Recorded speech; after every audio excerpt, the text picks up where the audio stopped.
Bienvenidos, esto es Radio Sefarad y estas son las noticias. Empezamos de nuevo con los titulares de hoy.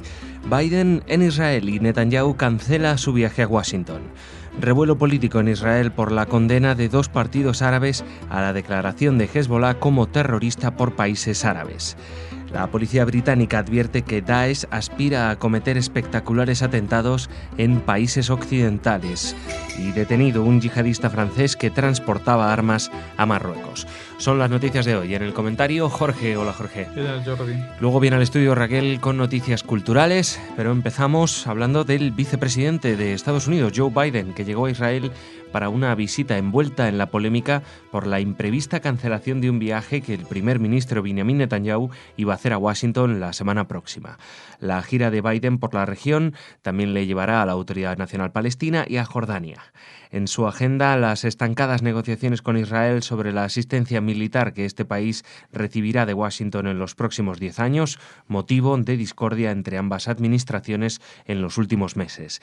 Netanyahu se muestra reacio a aceptar la oferta estadounidense y ha manifestado públicamente que en lugar de cerrar un mal acuerdo, quizás convenga a su país esperar a que haya un nuevo inquilino en la Casa Blanca, lo que ha molestado a Obama. Sí, también Obama ahora está tratando de impulsar un nuevo ciclo de negociaciones. Ahora, después de 8 años, ¿qué es lo que espera hacer en estos meses que no haya hecho antes? Es difícil imaginar, porque tampoco es que pone un plan que sea diferente al que ha venido proponiendo hasta ahora. Pues si tú me dices, bueno, ha decidido cambiar de estrategia, no apoyarse más en Irán, sino en los aliados que siempre ha tenido, Israel, Arabia Saudí, los países del Golfo, pero no cambia su estrategia de estos 8 años, por lo tanto, pues esto no va a ninguna parte. Y dentro de ese paquete de acciones o inacciones, pues está también el tema de la ayuda económica para militar, que otra vez recordemos que no es exactamente una ayuda económica, sino es una inversión mutua en determinados temas, como el sistema de detección de túneles y los sistemas antimisiles, básicamente. Biden está ahí haciendo una vuelta porque lo mandaron y dijeron, bueno, antes de cerrar el chiringuito, pues fíjate a ver si podemos irnos por la puerta grande o haciendo algún golpe de efecto. No hay que ser muy visionario para vaticinar que esto no va a ir a ninguna parte. Entre otras cuestiones, porque ni a Estados Unidos le interesa demasiado. O sea, si sale bien y si no, pues ya está, Obama ya ha acabado lo suyo. Y por otra parte, Israel en tales condiciones, como dice Netanyahu, dice, tal como están las cosas, mejor que cerrar un mal acuerdo ahora, quizás convenga esperar y dentro de unos meses tendremos un nuevo inquilino en la Casa Blanca. Pero también eso es una jugada de riesgo porque no se sabe quién va a llegar y con qué condiciones va a llegar, ¿no? Especialmente tenemos más dudas sobre lo que pueda pasar en el bando republicano. Parece que en el bando demócrata pues ya está bastante clara que la candidata va a ser Hillary Clinton, aunque no está totalmente descartado Bernie Sanders. Pero en el lado republicano, pues ante los éxitos de Donald Trump, pues parece que ahora se está habiendo una reacción. Ted Cruz queda descolgado, pero sigue adelante el otro candidato, que ahora no recuerdo su nombre, y a ver si queda eso claro, porque, por ejemplo, si llegara por alguna caso fortuito del destino, que esperemos que no sea así, llegar a Donald Trump a estar al mando de Estados Unidos, aunque él ha dicho de que él es muy amigo de Israel, adora Israel, pero es una persona bastante imprevisible y muy caprichosa en sus posturas. Está a tal extremo que lo que a él le parece de sentido común es lo que se hace, que esto puede ser peligroso. Entonces, ese es el único peligro que hay en postergar una negociación con Obama, que el que venga pueda ser peor. Dos partidos israelíes que representan a la minoría árabe en el país condenaron la declaración del Consejo de Cooperación del Golfo en la que la semana pasada consideró grupo terrorista a Hezbollah. Los portavoces del Pacto Democrático Árabe, Balad, y del ex Partido Comunista Hadash declararon que Hezbollah lucha contra los ataques de Israel contra el Líbano y una decisión como esta sirve a los intereses de Israel y de Estados Unidos. Este comunicado ha causado una gran polémica en círculos políticos israelíes que no han dudado de calificarlos de terroristas que avergüenzan a la democracia o al propio primer ministro israelí, quien en una comparecencia a la Knesset preguntó: ¿os habéis vuelto locos? En el mundo árabe se están produciendo grandes cambios, pero parece que una parte de este parlamento aún no se ha dado cuenta, y añadió: numerosos países en nuestra región entienden ahora más que nunca que Israel no es su enemigo y que hay un gran potencial de cambio en la región. Sí, tú imagínate que estás en un país del mundo que tiene una guerra que llega desde fuera. Y uno de los partidos, o en este caso dos partidos políticos dentro de tu país, dicen que esos que están bombardeando y matando a los ciudadanos de tu país, que les tiran misiles, como pasaba en el año 2006, no son enemigos, que no hay que declararlos terroristas. No solamente que esto es un absurdo, y más en la situación como destaca Netanyahu, con la que está cayendo ahora, con lo que está pasando en Siria, lo que está pasando con Daesh, etcétera, etcétera, sino que hay algo que es terrible, que es la propia declaración. Dice, Hezbollah lucha, hay que defender a Hezbollah, no es un grupo terrorista porque condenar a Hezbollah, o sea, está hablándole a los países árabes, ¿vale?, que hicieron esta condena. Condenar a Hezbollah sirve a los intereses de Israel y de Estados Unidos. Sirve a los intereses de Israel y son dos partidos de Israel. Están hablándole a otros diciendo, no castiguéis a los enemigos de mi país. Es que esto es increíble. En otro sitio, pues yo no sé exactamente cómo hubieran reaccionado. En Israel hay mucha gente que puede verbalizar la reacción como diciendo, pues, que le hagan de todo a esta gente. Pero evidentemente, aunque haya libertad de expresión democrática, el llamar al enemigo a colaborar con el enemigo es bastante, son unas cartas con las cuales resulta muy difícil jugar, incluso en una democracia tan asentada como la israelí.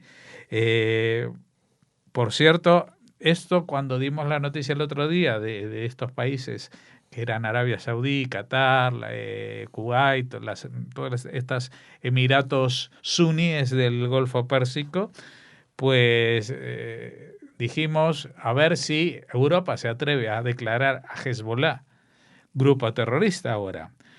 Pues parece que Europa en este caso está alineada con los partidos árabes dentro de Israel y con las fuerzas de Hezbollah, que son las que están financiadas por Irán y que son las facciones que defienden al gobierno de Bashar al-Assad y con Rusia. Estamos aquí, no, o estás de un lado o estás del otro, y meterte en una declaración significa también aceptar todo el resto del juego.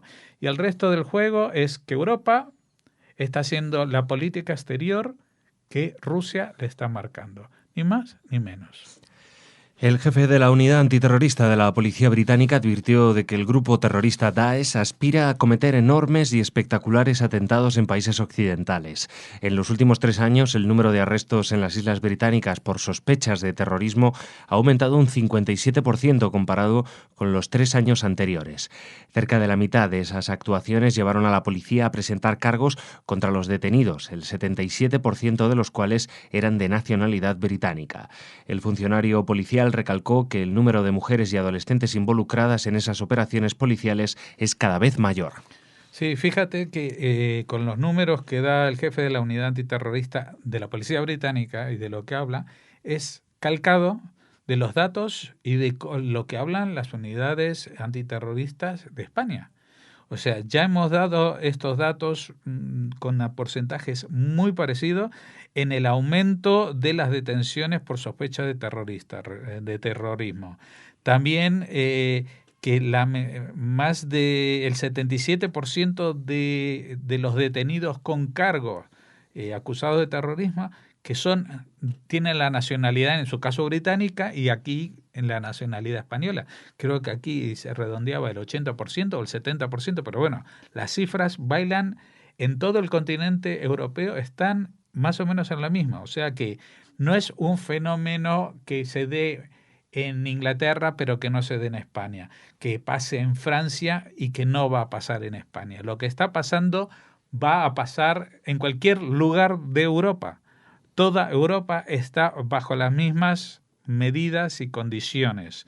Y lo que también marca la tendencia de este informe respecto al número de mujeres y adolescentes que empiezan a crecer, pues esta es una tendencia de la que todavía no se ha especificado en los informes españoles, pero que estoy segurísimo que va a empezar a suceder próximamente, porque otra vez, no solamente que Europa está en el mismo pañuelo, sino que esta tendencia del terrorismo, aunque en este caso estén hablando de Daesh, es la misma tendencia que sucede en el terrorismo en Israel. En Israel pasan las cosas antes que pasen en el resto del mundo. Las cosas malas, las agresiones, las guerras y el terrorismo que pasa en Israel y que todo el mundo condena las reacciones de Israel es lo que luego, 5, 10 años o 2 meses después, va a pasarnos a nosotros en casa. En Europa, que estamos más cerca, en América un poquito más tarde porque están más lejos, y en Latinoamérica, que están todavía un poquito más lejos, pues un poquito más tarde. Pero esto es una tendencia global, y la tendencia global es al aumento del terrorismo, al aumento del terrorismo de nacionales y al aumento del terrorismo entre personas que no tienen ninguna razón ideológica o racional que pueda explicar su terrorismo, como son adolescentes que lo que saben del mundo está muy limitado a la propaganda que les llega a través de las redes sociales. Así que, como se dice aquí en el mundo del toro, a ponerse los machos. Un yihadista francés ha sido detenido este domingo al llegar a Marruecos en un vuelo procedente de la ciudad francesa de Nantes con un pequeño arsenal de armas en su poder que habían pasado todos los controles de seguridad en su país. Se trata de un exmilitar francés de 34 años convertido al Islam y expulsado del ejército de su país por su radicalización, que estaba siendo vigilado desde noviembre de 2015 tras los atentados de París, lo que no impidió que pasara los controles fronterizos en Nantes y tomara un vuelo con destino a Fez. El hombre llevaba en su poder una bombona de gas, un sable, 5 armas blancas, entre cuchillos y navajas, una porra plegable, uniformes militares y una capucha. Bueno, esto es lo que la noticia describe como un pequeño arsenal.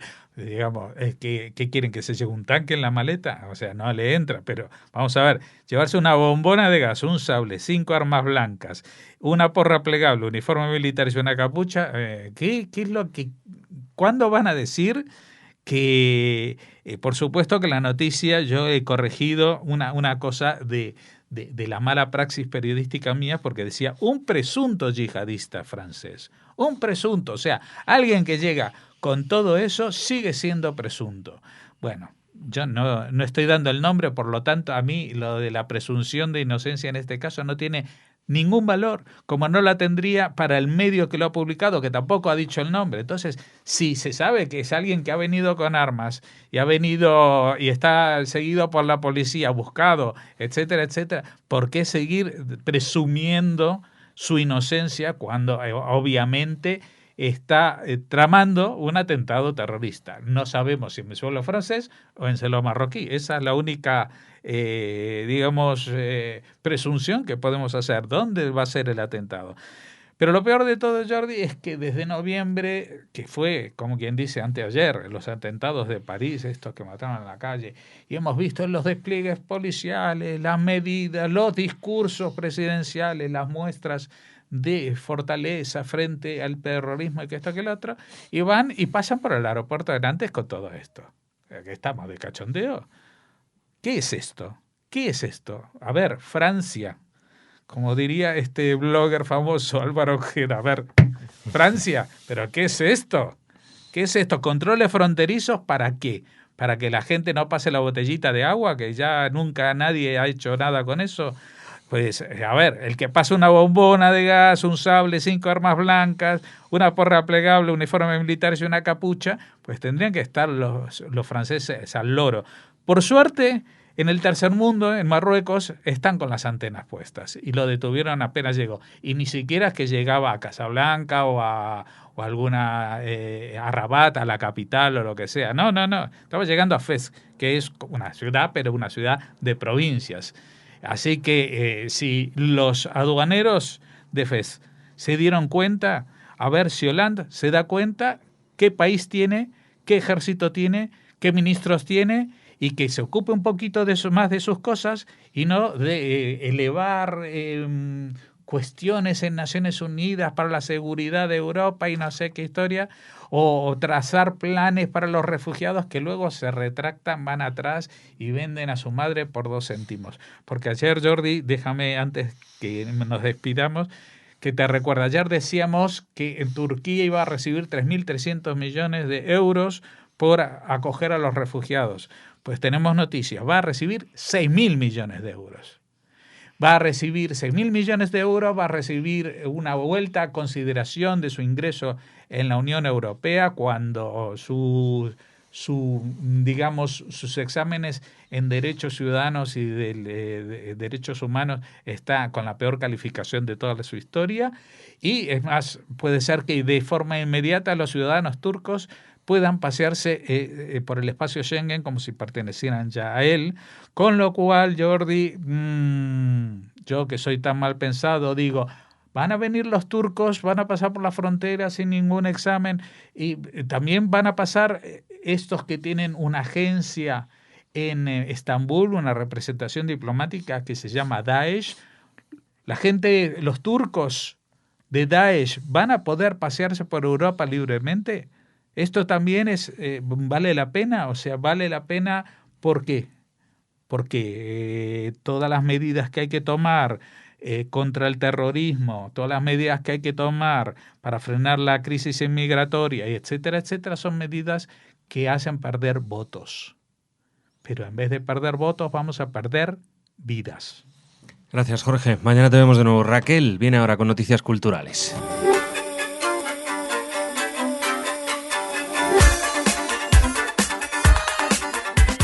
Muy buenas, Raquel. Hola, Jordi. ¿Qué tal estás? Bien. Mejor ya tu tobillo, Un poquito ¿no? mejor, Casi sí. recuperada. Casi. Bueno, hablemos de cultura. ¿Y dónde empezamos? Empezamos en Barcelona, en el Teatro Nacional de Cataluña. Allí se representa el profesor Bernardi de Arthur Schnitzler. Es una obra que nos sitúa en un hospital universitario. La decisión compleja de un médico judío desencadena una serie de consecuencias que harán tambalear todos los estamentos políticos y religiosos de un país obligado a posicionarse. Es una adaptación de este clásico de 1912, prohibido durante muchos años en Austria. Un texto nunca estrenado en Cataluña, que además cuenta con un reparto de lujo. Dirige Xavier Alberti y tiene como protagonista a Luis Omar. Seguro que a nuestros oyentes le suena el nombre de este actor. Le han visto 1000 veces, por ejemplo, en Los abrazos rotos. Era el protagonista de la película de Almodóvar, la que hacía de invidente. Seguro que Yo se no acuerdan. lo he visto, pero sí, es un actor muy famoso en España. Uh-huh. Bueno, eso como primera nota de esta agenda cultural. Después seguimos en Cataluña, pero en este caso nos trasladamos a Girona para hablarles del ciclo de conferencias del Instituto de Estudios Nachmanides. Allí el próximo 10 de marzo a las 7 de la tarde tendrá lugar una conferencia a cargo de Oriol Ponsatí dentro del ciclo Pirineos, Frontera y Refugio. En este caso, Ponsatí nos hablará sobre P.L. Landsberg, del suïcidi a la vida.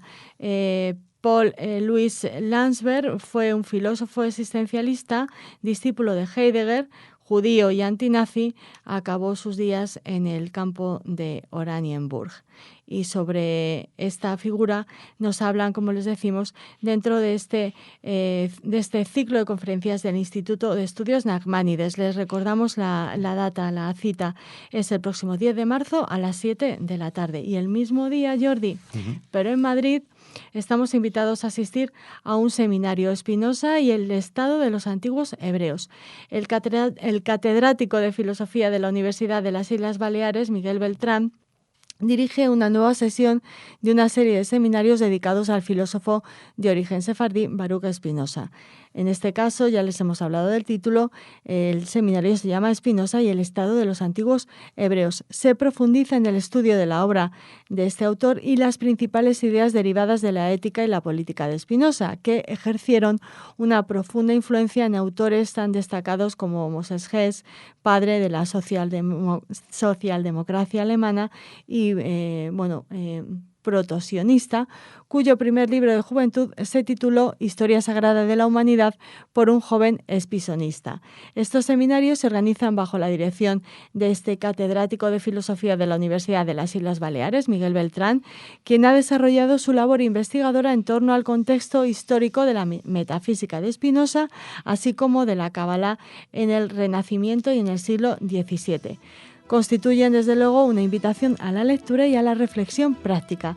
Y será el 10 de marzo a las 10 de la mañana en la sala de juntas del Centro Sefarat Israel, aquí en Madrid. Muy bien, Raquel. Pues nada, muchas gracias por ti. traernos las noticias. Mañana te vemos aquí de nuevo. Por supuesto. Bueno, mañana más noticias en Radio Sefarat con Jorge, con Raquel y conmigo, claro. Hasta mañana, Raquel. Hasta mañana.